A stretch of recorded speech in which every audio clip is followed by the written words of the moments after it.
planner friends, it's Nia. Welcome to Life with Nia. It is time to get into another video for our 2024 planner budget series. This video is going to be all about sinking funds. So if you are not familiar with a sinking fund, it is a strategic way to save money towards a upcoming bill, goal, something that you know you're going to need to pay for in the future. And by saving a little bit each month, when it comes due, you have the full amount, hopefully, or close to the full amount, and then you can just easily pay that bill. It's also a way to pay for expenses that may happen that are not necessarily one in which you may know is upcoming. For example, I save for car maintenance. And last year, I took money out of my car fund and paid my car registration, which was a planned thing. But the next day, my car battery died, which I had not planned for. But I had planned in the sense that I was saving for some sort of car repair or maintenance or unexpected car thing. And so I was just able to easily pay for a new car battery by pulling money out of my sinking fund. That meant that that issue with my car was just an inconvenience and not an emergency. I didn't have to take money out of my emergency fund to cover it. I could just easily take it out of the car sinking fund and cover those costs. Now, some of my sinking funds are not really sinking funds. It's just, this is a way that it works for me in my brain to track them, and I'll share what those are as we get to them. Disclaimer about me as well. My emergency fund is also sometimes an opportunity fund if I have an opportunity to do something, and I am comfortable with using the amount in my emergency fund to cover that, then I will do so. And I know that everybody may not agree with that, but guess what? Personal finances are personal. And so you have to do what works well for you. I also use my emergency fund to cover Petey. Sometimes he has a fund, but some of his trips to the vet can be expensive. And so he sees a cardiologist. That's a little pricey. Rather than saving that to his fund and stressing myself out about it, I know that I have the money there in my emergency/opportunity fund. So that's where that may come from.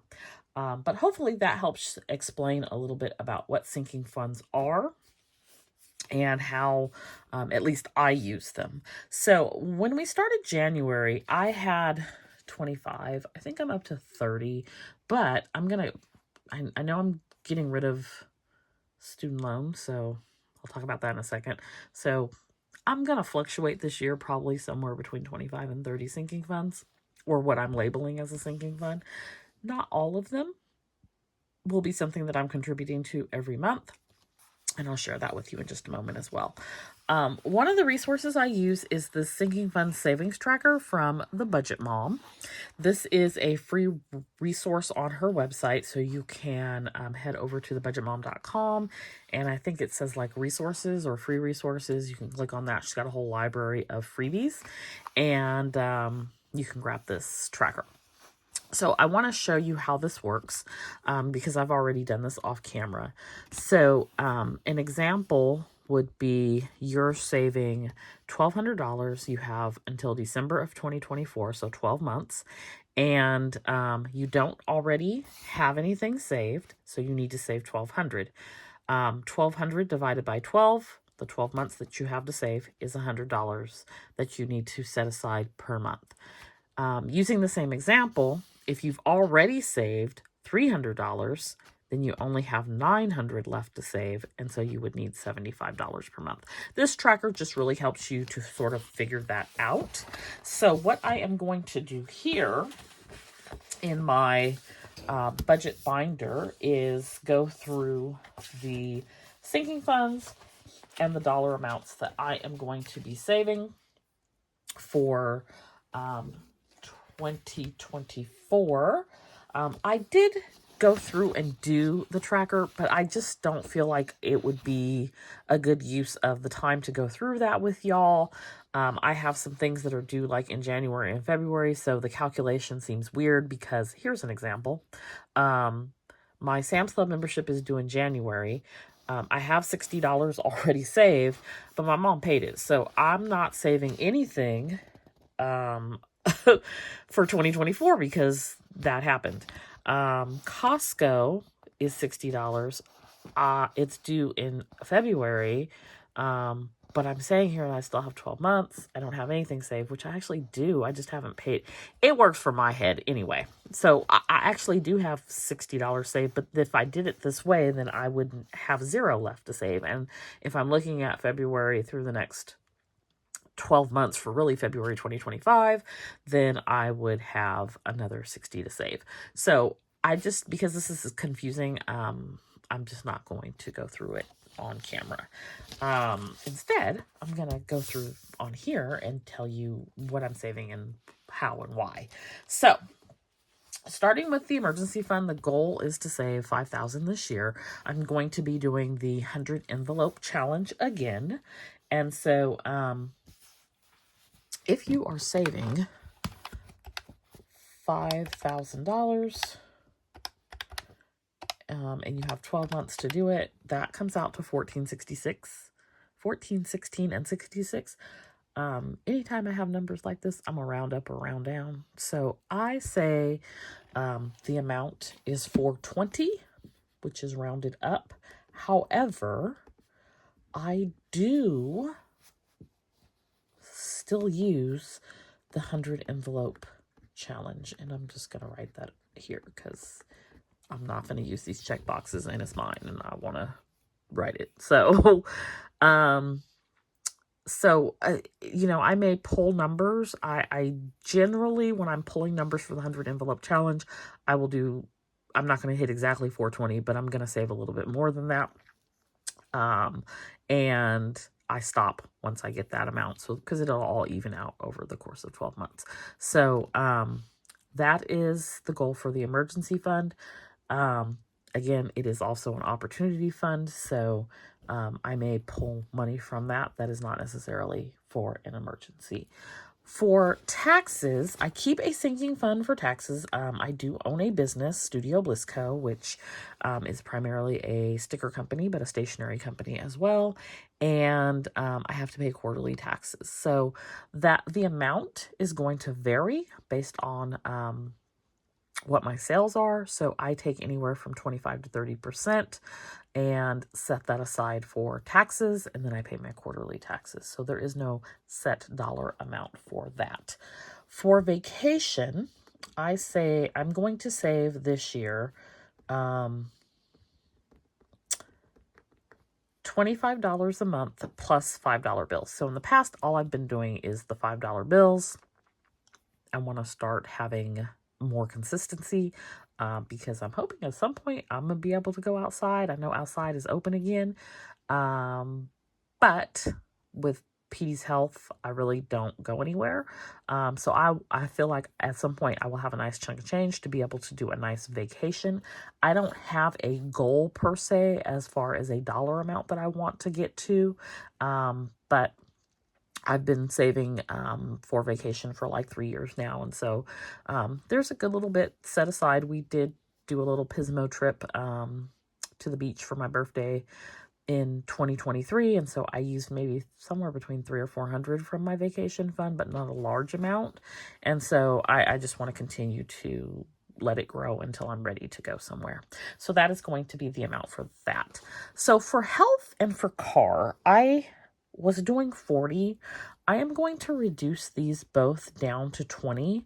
And the reason being, I can always bump it back up, right? But the reason being is because both of them have a really healthy amount in them now, in my opinion. I don't know that there is a healthy amount of money for your health, but they both have over $400 in them. And I don't generally spend from either one of them, except for maybe once a year. Health is usually going to be when I use my glasses benefit. And I'm probably going to get sunglasses this year. And really the reason I'm using that is because I don't want the benefit to go to waste. I'm paying for it every month through insurance. And so I'm going to use it. And so there is a little out-of-pocket cost there. And then if I'm going to the doctor or I'm paying for a prescription, it's a $15 copay to go to the doctor and $5 for a prescription. So I generally will cash flow that. I won't pull it from the health fund. And then for the car, the one certainty is my car registration, which is about $250. An oil change, maybe $60. So I've got more than enough to cover that. And I feel like just continuing to save $20 is enough moving forward to keep it at that level. I don't foresee, my car is not new, but it's like a 2017. I don't foresee anything major happening with it. So that's the amount that I'm going to do for that. Bulk shopping, I'm going to do 80, which is what I have been doing. And I'm not also looking for a set dollar amount with this. I typically will go bulk shopping once a month.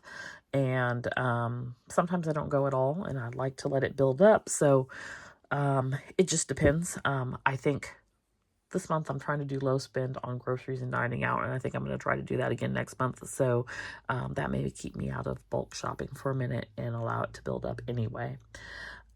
For PD, this amount varies every other month. And I set my Black Friday up last year to be opposite of it. And I'm going to do that again this year. So what happens is when I'm doing 80 for PD sinking fund, I'm doing 100 for the Black Friday. And when I'm doing 120, I'm doing 60 for PD. So either way, it's going to be 180, the total between those two, which helps me keep my grand total, consistent. And that's the reason I do that way. So what it is for PD is, he has one medication that I buy every month. It's $60. And then I like to have a $20 buffer. And that's for food and other things. And then the opposite month, it's that medication plus 2 additional ones. And it's usually 100. So then I have the $20 buffer on top of that as well. And so, that worked well in 2023, so I'm going to continue to do it that way in 2024. He's also got about a $200 or so buffer in his sinking fund that just really does not go touched. It just is there, and it probably at some point will go towards end-of-life care for him. For home, this varies because I fund this solely with savings challenges. So there is I do want to do 5K this year, but there is no set monthly amount. I may get a little bit more focused on this year. I don't know. We'll see. Life is life, and I'm gonna talk about it in my budget video, my annual budget video. I don't know. There's unpredictability in the world. And when I say that, what I'm specifically referring to is I don't know if I'm going to be furloughed or not. So, we'll see. Depending on how that goes, that may make me adjust things here. Because it's quite a bit of money. Okay, business. I kind of fell off on doing this, and I want to get back to it. So I'm going to set aside $50 a month for business. This is going to help me cover things like sticker paper, which when I buy in bulk is quite expensive. It's, I've grown so much that it's usually about $700 or $800 when I order sticker paper. And that's just for one type of sticker paper. I use 3 different types, but the one that I primarily used, it runs me about $700 or $800. And then things for the planner sesh box. And, anything else business related that I might think that I want to do that's maybe on a little bit of a larger scale where it costs a little bit more. Electronics is what I'm primarily thinking about is electronics for the business, at least right now. I don't need a new phone or a TV or any type of electronic device for my home. I also do not need any computers or things because I bought all that in 2023. I bought a second laptop for the business. I bought a MacBook for myself and the business, and an iPad for myself. So it's like I don't really need any electronics right now. But I may need a printer soon for the business. And I would probably take that from the electronics fund. So that's $20 a month. Christmas is going to be $25 a month. I did dip into my Christmas fund in 2023 quite a bit, and so I want to beef that back up. It was just loose change that I had been donating to that fund. Not donating, but yeah, I'm donating to myself. Anyways, it was just loose change, but I want to get it back up. And I don't spend a lot for Christmas. It's usually like the Christmas dinner that I spend a lot, but this year I bought some decor. And so we want to restock that Christmas fund. I already talked about Black Friday and how I offset that with the PD's month, but I do have a goal this year of 1,000 for Black Friday. So because, cloth and paper has me in a chokehold over here. So we're going to see if we can get to 1,000. I think we got to like 940 this year. So that is the goal for Black Friday. Self-care, I do want to use the, I'm going to do 24 in 2024. So I'm going to do that for self-care, but that is only $24. So I like doing that savings challenge. So I probably will then do a 25-ish to hit the 50 or 26, or maybe I'll do another savings challenge. I'm not sure, but I want to, get $50 a month there. And my rationale behind that is one of my goals is to do a quarterly self-care activity. And so I'd like to have $150 a quarter. I don't know that whatever I'm going to do will cost me that much, but I want to have options. So $50 a month for self-care. Now for Sam's, I'm not going to contribute anything because I have $60 saved for Sam's. It's due in January. My mom went to Sam's Club. She usually only goes to get gas. I don't know what happened where she went inside, but she went inside and got hoodwinked. And they let her upgrade my account to a Plus account. And I was like, ma'am, it's due in like a couple of weeks. And now it's $100 and some. Fix it. So she went back to fix it and they wouldn't let her. I said, so they let you upgrade. They didn't make her pay anything. They just bamboozled her at checkout. And now I got to pay for it. For real. So I was irritated, like big time. And so she went in there and paid it, because I was on 5,000. And so that is what that is. So I don't have to pay my Sam's Club membership for 2024. It's already paid for. Costco is going to get $5 a month. So I did not have to pay Costco in 2023 because I downgraded my membership. And this is why I don't have a Plus with either one of them. I don't spend enough for it to be worth it. So since I downgraded, I already had saved enough to cover a Plus membership. And that money's just been sitting there for the next renewal, which will happen, I think, in January or February. So then we will be saving for the 2025 renewal. So I'm going to save $5 a month for that. Amazon Prime is going to get $10 a month. I use that for a lot of the ordering for business supplies, cello bags, rigid mailers, labels, all that good stuff. Some sticker paper and different things like that come from there as well. Canva I use for quite a bit of business related things, thumbnails and graphics and different things for the business. So that's going to get $10 a month. Shopify, Lord, let me please get on Shopify at some point in the near future, because we just paying money for Shopify and we ain't on there. Shopify is going to get $40 a month. I'm not sure if that is too high or not. I was able to get an annual on Shopify for a reduced rate, but I'm not sure if it will go up or if I'm locked in. So, and I really haven't taken the time to research it. This last year I've been saving as if it's going to go up. So 40 may be high. Because I don't think it's going to be $480, but that's what I'm planning for at the moment. And should it get adjusted down, then that's great. More money in our pocket. P.O. Box, which I use for business, is going to get 15. I believe it's like $195 annually. Clothing is going to get 10. This is one of the first areas that I scrap because I'm not a clothing shopper. But I did use all of the money in my clothing fund. I had $70 there for a while, and I used it, so now it has nothing. So I do want to start contributing to it again.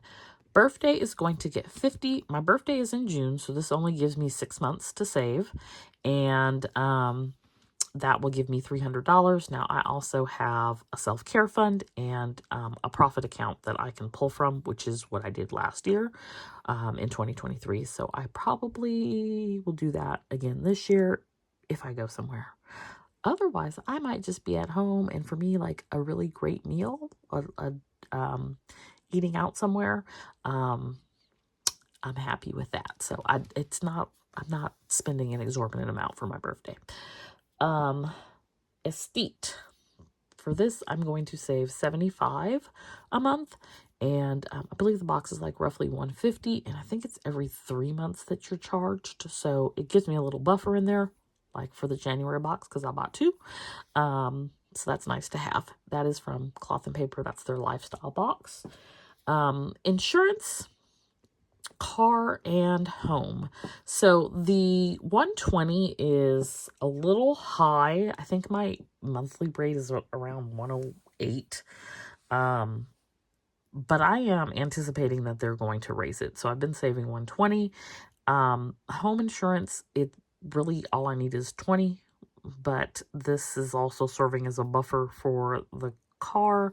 I got my renewal for the home. It's with a different provider, and it's like $250 or $259 or something like that. So I have more than enough there. Should the car be increased and not a lot, I can use the home to cover it.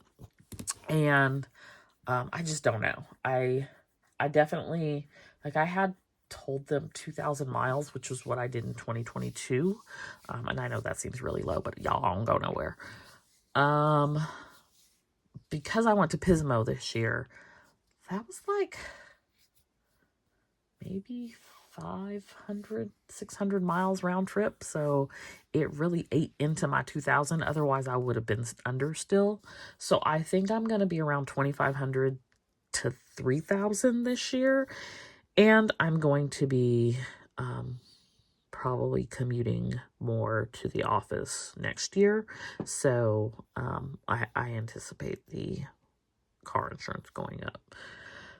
Profit account does not have a number because it's based on sales. And that is from the book Profit First. So I just take 5% off the top and put it in my little profit fund, and that is for me.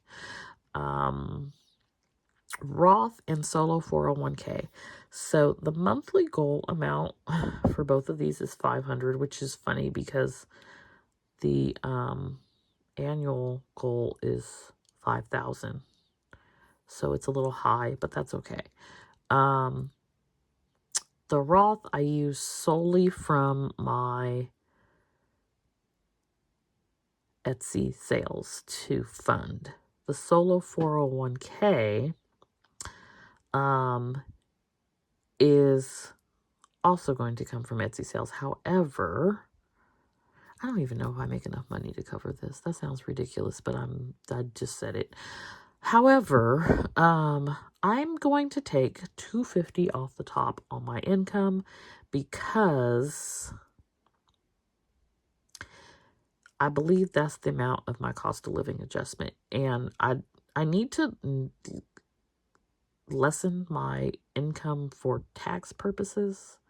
So that's how I'm going to do it. Could I adjust my tax withholdings? Yeah, but y'all don't understand. Y'all don't understand. We're so convoluted. Like, you don't even know what you make. It's ridiculous. And it takes them, I'm only paid once a month, and it takes them like 3 months to make any changes. I also want to put the money in my solo 401k instead of just increasing my deduction to go to my employer 401k because one, it takes them 3 months to do it, and two, the investment choices suck. So I'm better off doing it on my own. I've gotten really good returns in my Roth. And so that's what I'm doing. But we will see how that pans out because, again, I'm thinking about furloughs and some other things, and I'm just not sure how it's all going to shake out. Checking is just a buffer, so it doesn't get anything. Utilities is going to be $175 per month. And this is water, sewer, and trash. It's paid every other month or when my landlord tells me it's due. Because they like to not tell me, but I like to have the money there. So that is for that.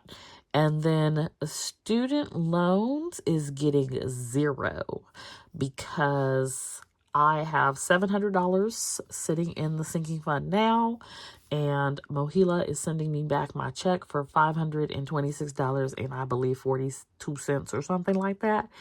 And I will make one more payment in January, and then those student loans will be at 120 payments under public service loan forgiveness, and I will be done with them. So I do not plan to contribute anything else to my student loan sinking fund moving forward.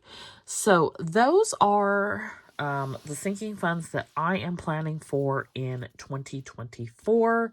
I will now take this information, which I've kind of already done, and this will feed into my annual budget. So based off of what I have here, it is $665 that I do my cash stuffing, 150, which is the 120 and the 30 for the insurance I transfer electronically. Roughly $420 will get transferred electronically for my emergency fund.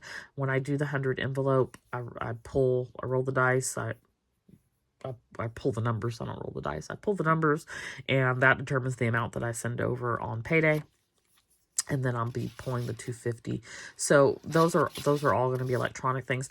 Electronic is really hard for me, so I have to like really do that right with payday, and I don't like to do a whole lot of things electronic. The cash stuffing is where it is at for me to stay consistent and be connected to my money. So you will see me continue to do the cash stuffing. So it's going to be $665 for the sinking funds that I cash stuff. And then usually I'm somewhere around $1,000 a month that I cash stuff because I also do groceries, dining out, and gas in cash. So that is my sinking funds plan. When I do the annual budget, you will see, here is, this is where the income will go, and then what my annual expenses are, and you will see me add in the amount that I will need for my sinking funds on here. So this is why I do sinking funds first, because I need to know what that dollar amount is to put it into my annual expenses for my annual budget. So that is what I have for sinking funds. I hope that you enjoyed this video and that you found it helpful. Let me know down in the comments if you use sinking funds. If you have any questions about how I use sinking funds, I will just disclaimer, I'm not an expert. I'm not a financial advisor. This is just what I do. This has worked for me, and I can share, my journey with you. But there are tons of resources out there on sinking funds if you're interested in learning more about them, but I'm more than happy to answer any questions about how I do these things as well. All right, so I hope you enjoyed the video. Please give it a thumbs up. It really helps the channel grow. And if you are not a subscriber, please consider subscribing. And I will see you back here next time for the annual budget setup. Thanks for watching. Bye.